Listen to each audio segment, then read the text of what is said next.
We'll be talking about the impact of gun violence and suicide in this episode. If these are difficult topics for you, please take care when listening.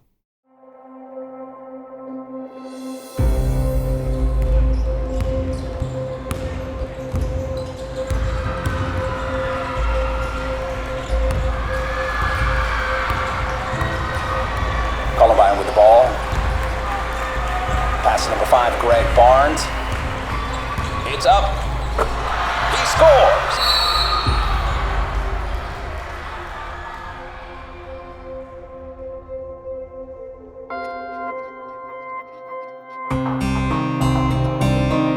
My name is Amy Over, and this is Confronting Columbine.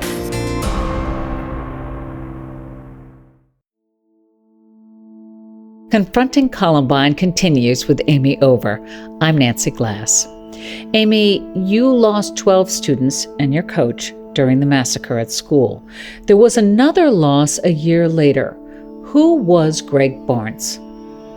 Greg Barnes was a star athlete, and not only just a superstar athlete and basketball player, but he was a sweetheart. Everyone knew him because you knew that he was going places. Was he in your class? No, he was younger, but he was playing varsity sports, so I was around Greg a lot, and he was being scouted by big schools. He was one of the kids in the science room with Dave Sanders. He actually saw Dave get shot. And he died a year later? He took his own life a year later. I reached out to his basketball coach, Rudy Martin, and we reconnected after all this time. Greg Barnes, a Columbine High student and one of the top basketball players in Colorado. Greg did survive the shootings, but one of his best friends did not. Greg among several students who tried to keep a girls' basketball coach alive. He was holding Coach Sanders when he bled to death. Greg took his own life, a CD next to him looped to play a song with the words, "I'm too depressed to go on." Shock. Total shock. Were you there that day in 1999? Yeah. We heard firecrackers. We didn't know what was going on. So we went up to the hallway to kind of look in the cafeteria to see what was going on. And we could see students running past, but a teacher turned the corner and said, get out, someone's got a gun. So we got out pretty quick into the parking lot and hid behind some cars until the police said, get out of there. Little did we know they had 2 cars with bombs in them. I really wanted to talk to you. I always loved watching you coach. I read about you made it into the Hall of Fame. For the Jeffco Hall of Fame. That's so awesome. Yeah, it's an honor. There's a lot of good people in it. You were such an impactful mentor to those boys. Over the course of doing this podcast, we just started really diving into Columbine, and Greg Barnes' name keeps coming up. Mm-hmm. Everyone talks about Greg. There was Mr. D. And then Greg Barnes was one of the kids. He was in the classroom with Dave Sanders, and we tried to keep Mr. Sanders alive, and I just can't do it. All of a sudden, his dad comes home and Greg's hanging from the rafters. And he said, I can't live with these images any longer, and he took his own life. Lou Martin, the guy who let me into his house. You know, the kid had so much to live for. He was Mr. Colorado basketball. He's the best kid in the state. And my basketball crew. So my little sister and him kind of dated for a while, and he was actually in the same classroom as Cammie with Coach Sanders. My little sister went to counseling right away. Everyone kind of had their way. I don't know what his thing was after with all that or how he kind of processed and dealt, but May 4th and took his own life. I think that just was such an impactful moment when he passed. I just never understand suicide. We're talking a lot about mental wellness and taking care of ourselves and recognizing signs when people need help. And we're finding after a school shooting, communities are struggling with suicides. Parkland's had 2 already, and they're 3 years out of their shooting. Greg Barnes, we're just hearing his name, and I want to talk about him. And I didn't want him to be forgotten. Yeah, and I don't either. I still get real emotional when I think about it. So, very hard. I know. I had to put Greg in a box for a while. I'm confronting a lot of things with this, hence confronting Columbine. Yeah. But I'm confronting a lot of things that hurt me 21 years ago. Yeah. Greg's suicide took precedence in me over the shootings, just sadness and thought and depression. I mean, that was kind of my thinking with the shootings. He was in the science room with Sanders when Sanders died, so he was actually even helping him. So he had to go through that and carry the burden. He even thought about transferring, just getting out of the building because it was so hard, but he didn't. He was a loyal teammate, and in the end, he wanted to stay there and try to fight it out. Yeah. I had to compartmentalize Greg's death. It messed me up so bad. The last time I saw Greg was awful because I worked at 24 Hour Fitness and he would go in and play basketball. Well, that day that he came in, his membership had expired and my boss was standing right there. And I'm like, hey, Greg. And he's like, hey, Amy. He's like, hold on here. And my boss is looking over my shoulder and he's just being a total asshole to me. And he's like, hey, his thing's expired. You can't let him into play. And I was like, come on, dude, seriously. And I'm like, Greg, I'm so sorry. I'm like, could you call your dad right now and like pay this amount on here and, you know, get in? And I was like, dude, if my boss wasn't here, I'd let you in. And he's like, F you. And he literally left, stormed out. And that was my last interaction with him. It haunted me. And I went to his funeral and I just drove, actually on the way here, drove past St. Francis Cabrini and just all the emotions come back. I didn't realize he was suffering so bad. And neither did I. And that was one of the things that bothered me the most is other than his mom and dad, I was probably the next closest adult to him. I mean, we had talked almost every day, not just during the season, but the off season.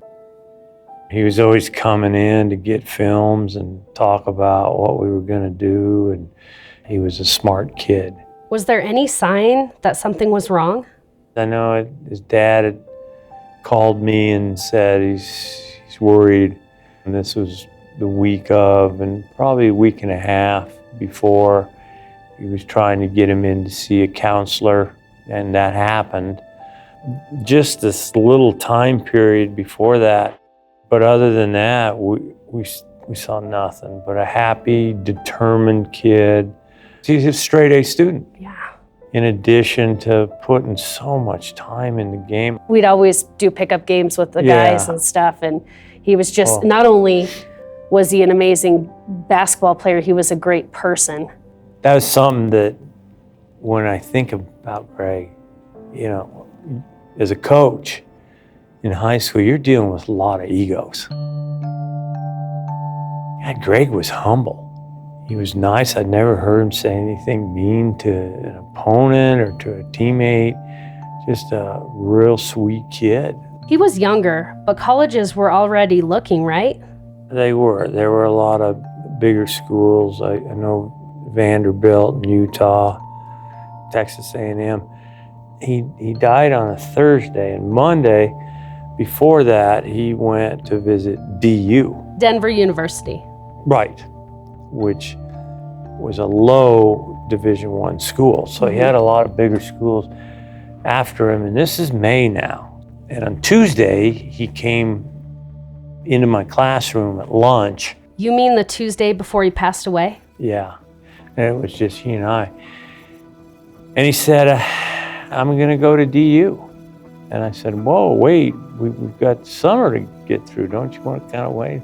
No, I figured out with my parents that they can see me 12 times and there's 2 games that are pretty close, 14. I like that, I like the school, so I'm gonna go to DU. And I think I did tell them, hey, you might wanna just hold off, just reconsider.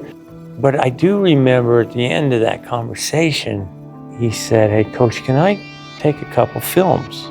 I had all the films on VHS in my room, and I said, yeah, I'd grab a couple that you want. And he said, "Hey, Coach, do you mind if I take the box?" "Yeah, just make sure they all get back. I can use them for your recruiting, so make sure you get them back." Well, before his death, we could see he had stayed up and watched all those films in the last couple days. And they were all scattered on the floor. And he obviously was watching those games. He kind of was a little bit of a late bloomer. But the one thing I remember about this kid is he had a motor. He had speeds. And not all players do. They kind of chug along at 90%. Not Greg. When he kicked it into high gear, it was amazing. And he played point guard, right? Well, he played any position he wanted. Yeah. And really, that's how good he was. I learned right away how tough he was mentally.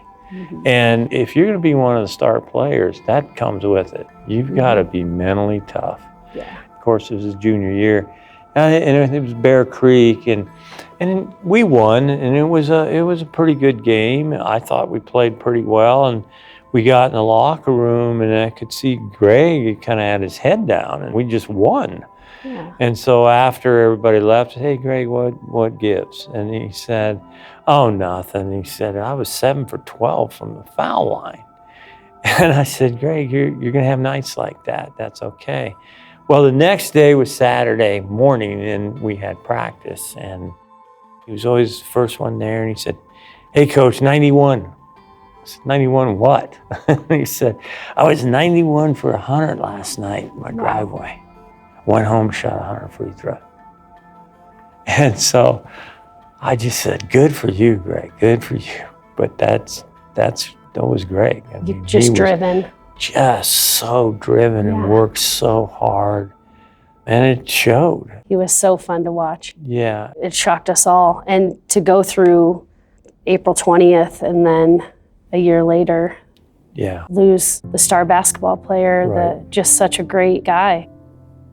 How did you find out that Greg was gone? That was really hard. I went out to lunch, and I kept feeling my phone buzzing, and I didn't pay any attention to it. I mean, no one had cell phones before the shootings, and after we all got them. And I finally looked, and there was about 10 calls from my teammate, Tim Capra. And so I called him back, and he said, "They said at school a star athlete died. They think it might be suicide." And he said, I think it's Greg. You better get over the house right away. And so as soon as I got there, there was a crowd of people in the front yard. And it was hard. Yeah. Yeah, it was hard. A lot of crying. My therapist, Dr. Gary Borgeson, Mine too. he helped me. Right. He helped me through that and talked about details and stuff like that. But it was really hard. I just couldn't believe it. Still kind of in shock, very difficult. And really kind of trying to decide where to go. Kind of made my decision to not come back. I just didn't feel I could give the team what they needed, just because emotionally I was in a tough place, and they deserved something else. I gave it a long thought, but I resigned at the end of June. Those last few years, it was just kind of walking through the halls was tough because of the shootings, and now Greg, and I know Greg's younger brother was just about to enter high school. His name is Doug. And I just thought, I can't walk down the hall and see Doug and not come unglued about Greg. I think it's better to go. Yeah. What do you want people to know about Greg Barnes? Well, that he was such a good kid. He was very humble, and very appreciative. People wanted to be around him. His junior year, he was all state, and the Denver Post only picks 5 kids, and the other 4 were seniors. That's amazing. It was. Will you tell the Barnes burner story? It was after a huge game against Westminster. The article says Rebels win a Barnes burner. Columbine gets 33 points from Greg Barnes over Westy. And here's the first couple paragraphs. Chicks dig Greg Barnes. And why not? The kid has a nice arsenal of basketball skill that includes huge ups, good defense, and a shot that rips nylon from all angles and ranges. After the Columbine's spectacular victory over Westminster last Thursday, Barnes, who roasted Westy for 33 points, found a crowd of media eager for his thoughts and one spectator that wanted his phone number. While an autograph and a kiss on the cheek may be rare after a high school match, it must be stressed that this was not your standard prep game, and that girl was from Westminster. Gave him her phone number. Greg didn't know how to act about that. And He was awkward. That wasn't Greg. He spent too much time playing basketball to have that girlfriend relationship. I wonder if the trauma from the shootings and the expectations for him to perform on the court were overwhelming. It's a lot. That could have been an issue because he was averaging 26 points a game, and it's like, that's pressure alone in itself. So I think on the basketball side of it, yeah, there was that part of it. Dave Sanders and the whole incident, it's just so hard to know how that impacts kids. I know it did with Greg, but to what level, I have no idea. It's still just too emotional for me. I can't imagine what you went through. I'm sorry that you went through that. It still lingers. It does. It's still there. I'm just really glad we got to talk about him today. It's a lot of healing for me too, you know? It's been a tough few days knowing I was coming in here. It's not easy. It's still hard.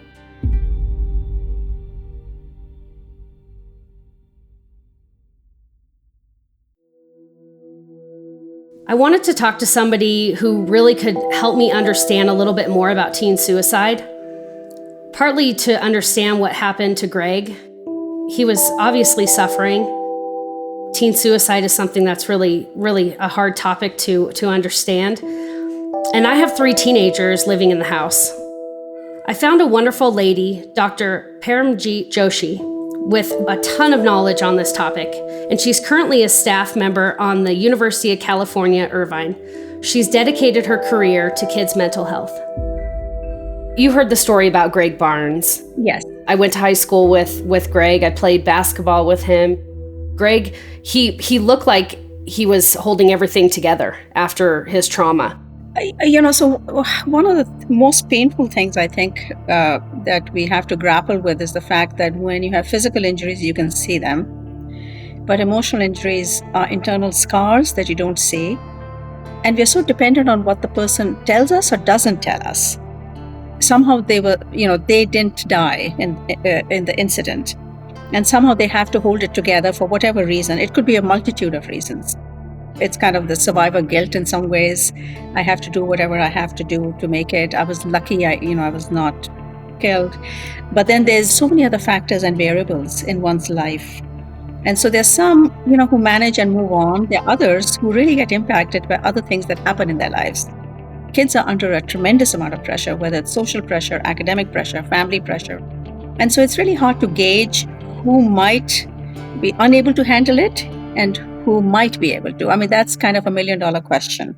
And I think the other parallel to this is that there's a lot of stigma about accessing and asking for help. And that's really, really unfortunate.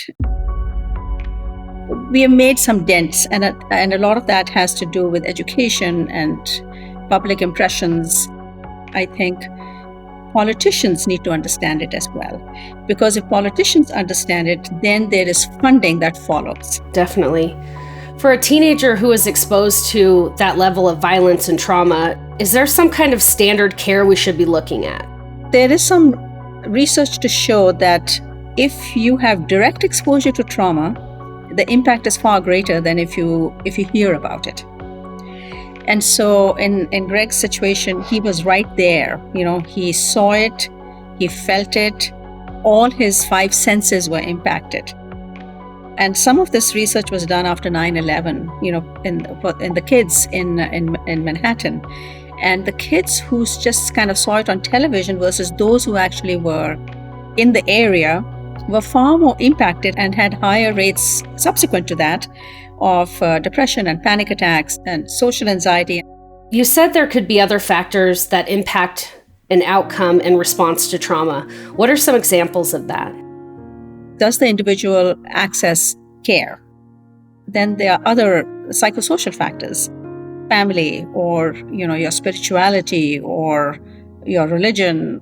I always say kids sit on a kind of a 3-legged stool.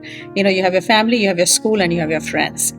If any one of them is wobbly, the person is not being supported in that way so that they can be comforted, scaffolded, and move forwards. That's a great analogy. When you hear about a mass shooting, you also hear that counselors are brought in. Mm-hmm. We had counselors brought in after Columbine, almost 22 years ago. Mm-hmm. But you said it was counterintuitive since we tell our kids not to talk to strangers. Should we expect kids to suddenly confide in strangers coming into their community? That is really tough.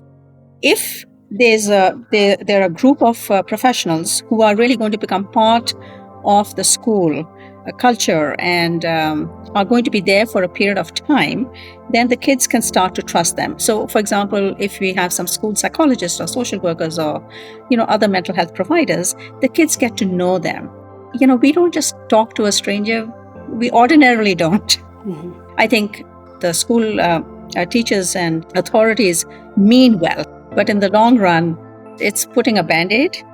So my suggestion really would be that if in fact you're going to bring mental health professionals into the school, they need to be there for a period of time. I always tell my patients, finding a therapist, including myself, is like dating. It is.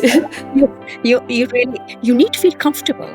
And there's nothing wrong with the therapist or with the young person. It's kind of, do you jive? Do you feel you can really talk to this person and open your heart out to this person?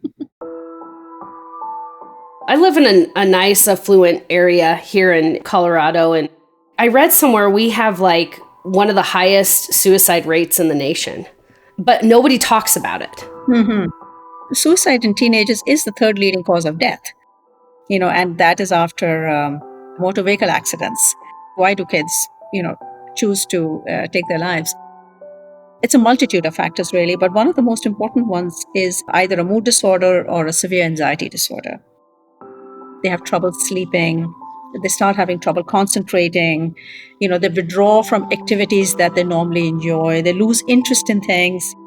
If you can identify the symptoms of depression in youngsters, then we can at least reach out and get some help for them so that we never reach that point where, they feel they are so despondent and so overwhelmed with their feelings of sadness and hopelessness and helplessness that they feel that there's no way out.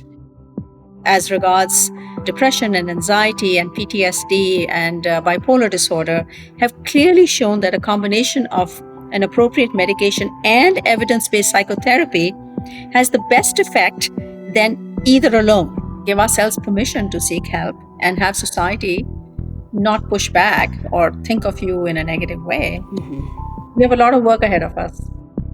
Dr. Joshi, thank you so much. Oh, you're very welcome.